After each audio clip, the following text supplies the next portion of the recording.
Con el consultorio de Clara a propósito de la tercera etapa del IFE, Clara. Sí, hay mucha necesidad, lo sabemos, ya había necesidad, había una importante crisis económica que profundizó todo el tema de la pandemia y la cuestión que la pregunta más recurrente por estas horas es: cobré el primer IFE, cobré el segundo, voy a cobrar el tercero y después voy a cobrar el ingreso universal. Lo que hay que decir es lo siguiente: el primero y el segundo IFE se está terminando de pagar el 17 de julio, ¿sí? Para cobrar el segundo IFE, si ya cobraron el primero, lo que tienen que saber todos aquellos que aún no tienen cuenta bancaria, que aún no registraron la CBU, que van a tener tiempo de abrir la cuenta bancaria y registrar el número de CBU hasta el 17 de julio. Claro. Porque ahora, ¿qué es lo que pasa? Clarita, importante algo, porque nosotros veníamos contando que el IFE se extendía a una tercera etapa, que las dos primeras ya las conocimos. Esta tercera etapa al principio se presentaba como una etapa que iba a estar focalizada en los territorios, en los lugares, claro, donde iba a haber más problemas.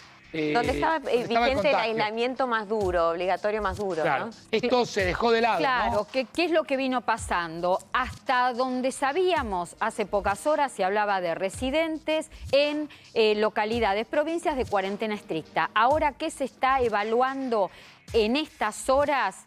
Sumar también a todos aquellos que viven, que residen en localidades, en zonas, en provincias que están ya con una cuarentena más avanzada, pero que les está costando reactivar sus economías regionales, sus economías localizadas, y además en provincias donde se detectaron nuevos focos de contagio, por ejemplo Jujuy. Entonces, ¿esto qué hace?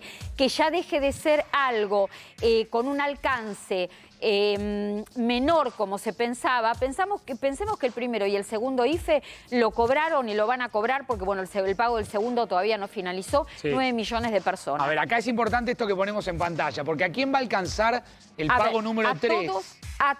Nombremos uno por uno, porque, a ver, Clara, acá hay mucha gente lamentablemente pendiente de saber si entran o no, sobre todo porque se había generado la falsa expectativa de que solamente se iba a recibir de los 9 millones, 3 millones. Ahora esto se modificó. No, ¿a quién alcanza? Va a tener un alcance mucho mayor, porque ya se está analizando todo el país, no las localidades que están con cuarentena estricta, y a todo este universo que estamos viendo acá en pantalla. Trabajadores que trabajan en la informalidad, es decir, en el trabajo no registrado. Bien. A todos los esa Argentina informal que siempre marcamos de un 30% de informalidad. Aguache y embarazo, digo, me detengo acá porque es mucha la gente que cobra la asignación y la asignación por embarazo, sí. ¿no? Vos tenés aproximadamente... ¿Cuánto tenés entre aguache y embarazo, Clarita? Un universo de aproximadamente, entre las dos asignaciones universales, de 4,5 millones de beneficiarios. Ahí tenés casi la mitad.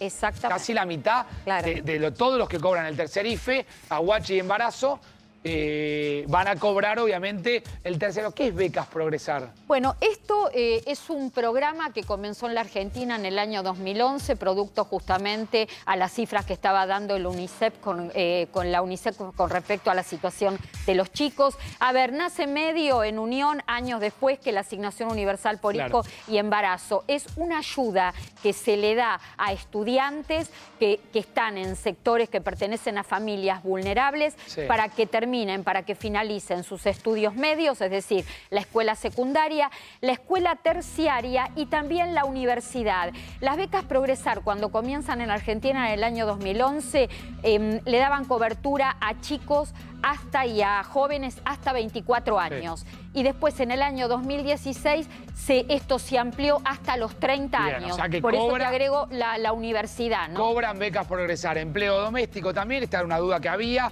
Monotributistas sociales. Empleo doméstico, vos tenés ahí 1.700.000 personas. Empleo doméstico acceden al tercer IFE, tanto aquellas personas, esto hay que aclararlo porque lo están preguntando mucho, aquellas domésticas que están registradas como las que no están registradas. Registradas y no registradas pueden cobrar el IFE y además, personal doméstico... ¿Cómo hace la no registrada también para, digamos, tiene que dar alguna constancia de algo, entra, ¿no? entra como trabajadores informales. Entra como informal, aparte pensemos que acá vos tenés compatibilidades. El empleo doméstico, registrado o no registrado, que además se le permite, la ley permite que cobre asignación universal por hijo y por embarazo, también ahora le permite cobrar el IFE. Es decir que, un poco lo que decía Gaby, el empleo doméstico que no está registrado entra por el lado de trabajo informal y si no entra por el lado de beneficiaria de AUH. Bien, bien. Monotributista social y monotributistas solamente las categorías A y B, nada más. Son, a ver, las categorías más bajas, las que registran menos facturación de ingreso en lo que es la tabla de trabajadores independientes. Bien, todo esto, Facu, fue parte de lo que se habló ayer en la Quinta de Olivos. Estaba el presidente Alberto Fernández, los gobernadores todos por videoconferencia, en una cumbre donde se habló de muchos temas económicos y donde este fue uno central. Ayer decíamos, estaba Guzmán al lado del presidente, iba a estar para presentar cómo fue la oferta a los bonistas, pero también estaba Guado de Pedro, también estaba Santiago Cafiero, también estaba Sergio Massa. ¿Por qué? Porque los gobernadores venían reclamando que el IFE no se corte en las provincias donde no está más el ASPO y está el DISPO. Ahí está, ¿sí? Esto es clave lo que dice Gaby. Porque muchos decían, acá reactivamos la economía, claro, abrimos negocios, logramos flexibilizar la cuarentena, pero la economía sigue muy dañada, tuvimos un derrumbe muy fuerte y necesitamos esa ayuda del Estado. Alberto Fernández cedió esta vez y dijo, va a ser el último, no podemos pagar esto ad eternum. Acá Clara viene contando muy bien que hay proyectos para que pase el IFE a ser un ingreso universal, pero de otra manera, sobre todo porque se va, según pronósticos que hacen en la Casa Rosada, unos 90.000 millones de pesos cada vez que se tiene que desembolsar la plata para el IFE para estas 9 millones de personas.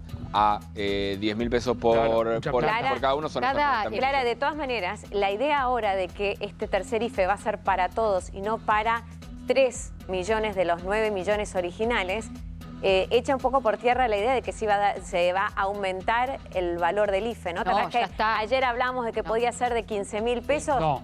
No, eso hay que decirlo. Me parece que ahora la idea de si hay para todos, entonces se mantiene los 10.000 pesos. El tercer IFE para las 9 millones de personas a las que va a alcanzar surge justamente, como decía Gabriel, de un pedido de los propios gobernadores.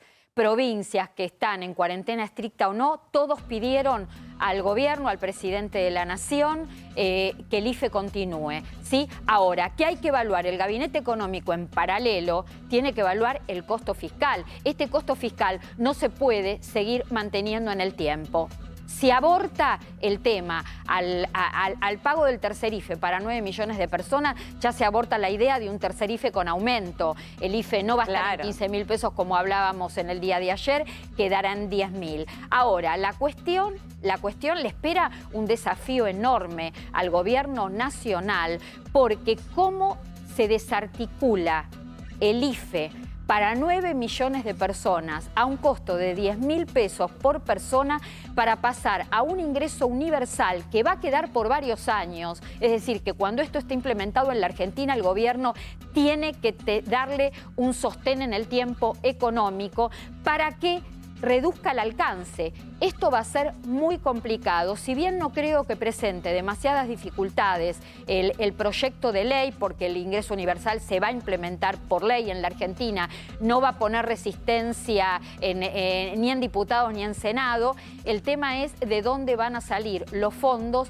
para pagar y cómo se reduce este número de 9 millones de personas. Acá es donde va a venir la complicación. ¿Sabés que te quería hacer una consulta? Porque si bien estamos en un tiempo muy complicado, no hay altas en empresas y demás, pero sí hay trabajo en casas de familia y demás, digo, por ejemplo, cuidadores y cuidadoras.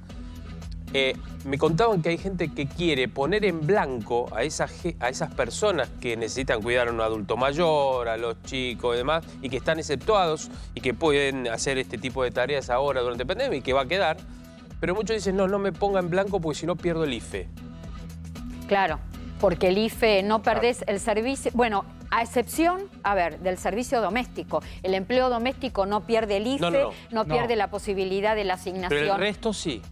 Claro, porque entonces hay una dicotomía, digo, a ver, por un lado, esta ayuda. Ahora, cuando quieren ponerlos en blanco, dicen, no, pónganme en negro porque si no, no me pagan. Bueno, pero un salario mínimo se supone que es bastante más alto que el IFE. Pero Bueno, igual no nunca- quieren perderlo. Eventualmente Porque, se pierde el ¿sabés lo IFE y que se puede dicen? perder el ingreso universal Hasta también. aguante un poco, le dicen, te digo casos concretos que conozco, aguante un poco para ponerme en blanco hasta que termine el IFE, entre otros, ¿no es cierto? Porque esto es durante pandemia.